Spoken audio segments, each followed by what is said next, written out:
Hello, Beekman Elementary School. How you doing? It's Friday, April 10th. Normally on Fridays, what we do here is issue a principles challenge.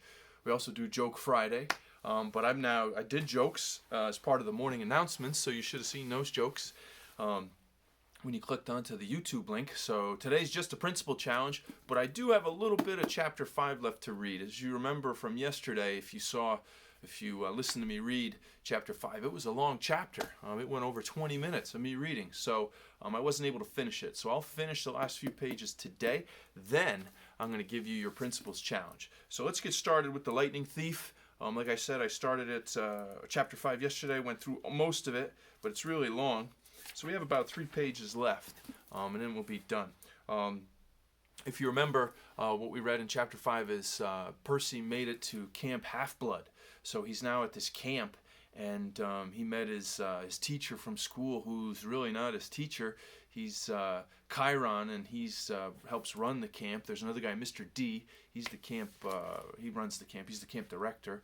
Grover's there, and now he's meeting some other kids there. So he's still figuring out this camp and what it's all about. All right, so they were having this whole debate about whether Percy believes in gods or not. Oh, and the other thing is, anytime Percy mentions the names of gods or other beings, like the Minotaur, or he mentions Zeus, or he mentions, any of the gods, he hears thunder in the background. So that's when Mr. D or Chiron or Grover always say, "Shh, Percy, what are you doing? You can't just throw the names of gods out there like that. You got to be more careful." So they're in this whole discussion about gods. So he says here, "Percy," Chiron said, "you may choose to believe or not, but the fact is that immortal means immortal. Can you imagine that for a moment, never dying, never fading, existing just as you are for all time?" I was about to answer, off the top of my head, that it sounded like a pretty good deal, but the tone of Chiron's voice made me hesitate. "You mean whether people believed in you or not," I said. "Exactly," Chiron agreed. "If you were God, how would you like being called a myth, an old story to explain lightning? What if I told you, Perseus Jackson, that someday people would call you a myth, just created to explain how little boys can get over losing their mothers?" My heart pounded. He was trying to make me angry for some reason, but I wasn't going to let him. I said, "I wouldn't like it, but I don't believe in gods." "Oh, you'd better," Mr. D murmured, "before one of them incinerates you." Grover said, "Please, sir. He's just lost his mother. He's in shock." "A lucky thing, too," Mr. D grumbled, playing a card. "Bad enough I'm confined to this miserable job, working with boys who don't even believe." He waved his hand and a goblet appeared on the table, as if the sunlight had bent momentarily and woven the air into glass. The goblet filled itself with red wine.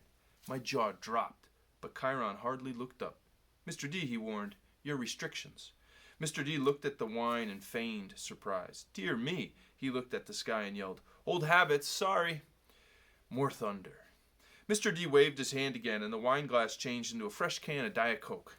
He sighed unhappily, popped the top of the soda, and went back to his card game. Chiron winked at me. Mr. D offended his father a while back, took a fancy to a wood nymph who had been declared off limits. "A wood nymph," I repeated, still staring at the Diet Coke can like it was from outer space. "Yes," Mr. D confessed. "Father loves to punish me. The first time, prohibition. Ghastly. Absolutely horrid 10 years. The second time, well, she really was pretty, and I couldn't stay away.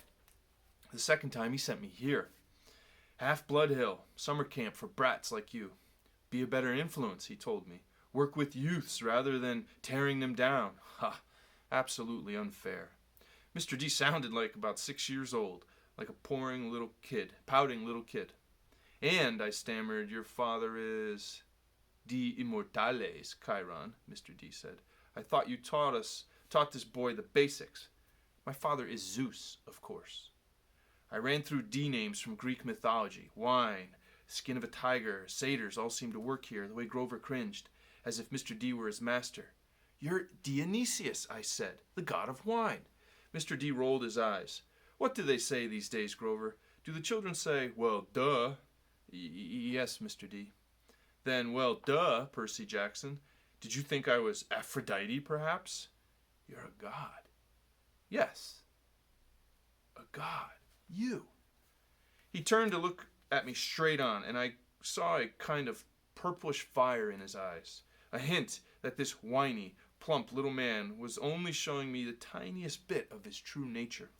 I saw visions of grapevines choking unbelievers to death, drunken warriors insane with battle lust, sailors screaming as their heads turned to flippers, their faces elongated into dolphin snouts. I knew that if I pushed him, Mr. D would show me worse things. He would plant a disease in my brain that would leave me wearing a straitjacket in a rubber room for the rest of my life. "Would you like to test me, child?" he said quietly. No, sir."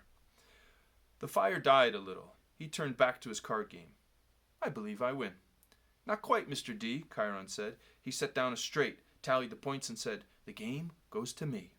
I thought Mr. D was going to vaporize Chiron right out of his wheelchair, but he just sighed through his nose, as if he were used to being beaten by the Latin teacher. He got up, and Grover rose too. "I'm tired," Mr. D said. "I believe I'll take a nap before the sing-along tonight. But first, Grover, we need to talk, again, about your less than perfect performance on this assignment." Grover's face beaded with sweat. "Yes, sir." Mr. D turned to me. "Cabin 11, Percy Jackson, and mind your manners." He swept into the farmhouse, Grover following miserably. "Will Grover be okay?" I asked Chiron. Chiron nodded, though he looked a bit troubled. "Oh, old Dionysius isn't really mad. He just hates his job.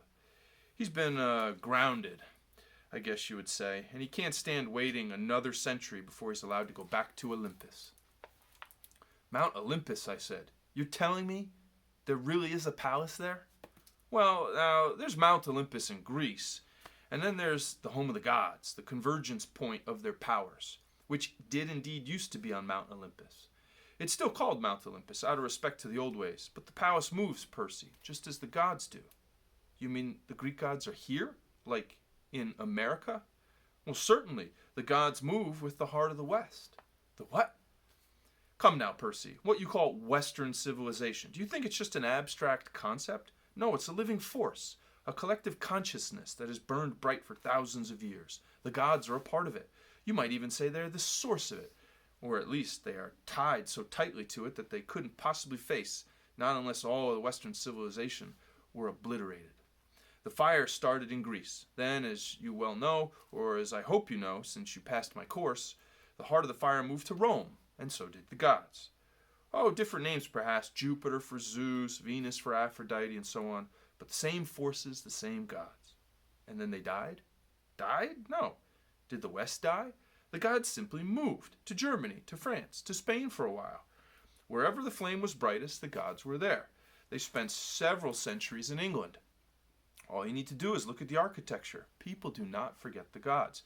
Every place they've ruled for the last 3,000 years, you can see them in paintings and statues and the most important buildings. And yes, Percy, of course, they are now in your United States. Look at your symbol, the eagle of Zeus. Look at the statue of Prometheus in Rockefeller Center, the Greek facades of your government buildings in Washington. I defy you to find any American city where the Olympians are not prominently displayed in multiple places. Like it or not, and believe me, plenty of people weren't very fond of Rome either. America is now the heart of the flame. It is a great power of the West, and so Olympus is here, and we are here. It was all too much, especially the fact that I seemed to be included in Chiron's we, as if I were a part of some club. Who are you, Chiron? Who am I? Chiron smiled. He shifted the weight as if he were going to get up out of his wheelchair, but I knew that was impossible. He was paralyzed from the waist down. Who are you? He mused. Well, that's the question we all want answered, isn't it? But for now, we should get you a bunk in cabin 11. There will be new friends to meet, and plenty of time for lessons tomorrow. Besides, there will be s'mores at the campfire tonight, and I simply adore chocolate. And then he did rise from his wheelchair. But there was something odd about the way he did it. His blanket fell away from his legs, but the legs didn't move. His waist kept getting longer, rising above his belt. At first I thought he was wearing very long white velvet underwear. But as he kept rising out of the chair, taller than any man, I realized that the velvet underwear wasn't underwear. It was the front of an animal, muscle and sinew under coarse white fur. And the wheelchair wasn't a chair.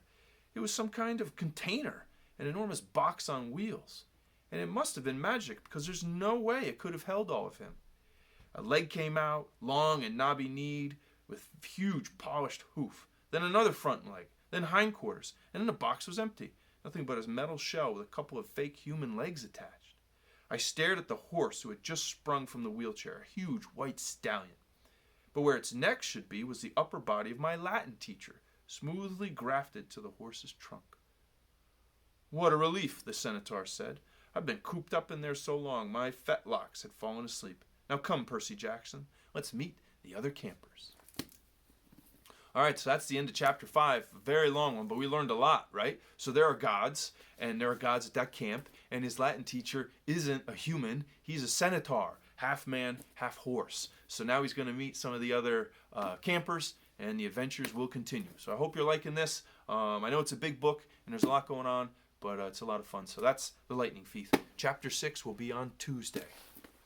All right, so now we get to the part that you've probably been waiting for, and that's the next Principles Challenge. So, your challenge, should you choose to accept it, is to build another tower.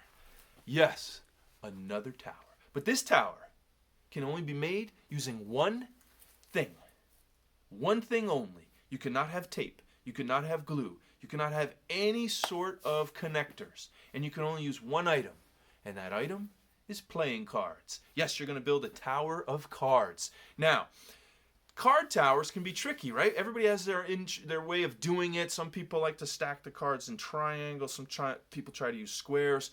But I found on YouTube an expert professional card tower builder. So this man, it's his job to build card towers. And he has some pointers. So after this video, I'm also going to share that 11-minute video from YouTube about this guy and what he does. And you're going to be amazed at these card towers he builds. Now, you may only have one deck of cards at home. And a deck of cards is 52.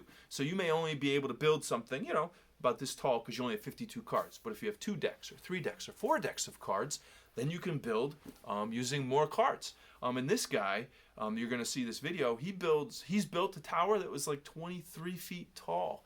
He's built towers that when you put leaf blowers up against them, only parts of them fall down. The whole thing doesn't fall down. So in his video, he talks about how strong card towers can be. He gives you some tips and some pointers for you making your card tower. And I can't wait to check out the card towers you make. You got all week to do it. So have fun with it. And remember, your first designs, they may fall down, but keep going. Take the cards, rebuild it, learn from your mistakes, learn from your experience, and try to build it better and stronger and taller as you go. And then take a picture or a video and put it in the Biku and Bears group of friends. All right, everybody. So happy Friday. Have a wonderful weekend. Good luck with the Principles Challenge, and I'll see you on Monday. Bye.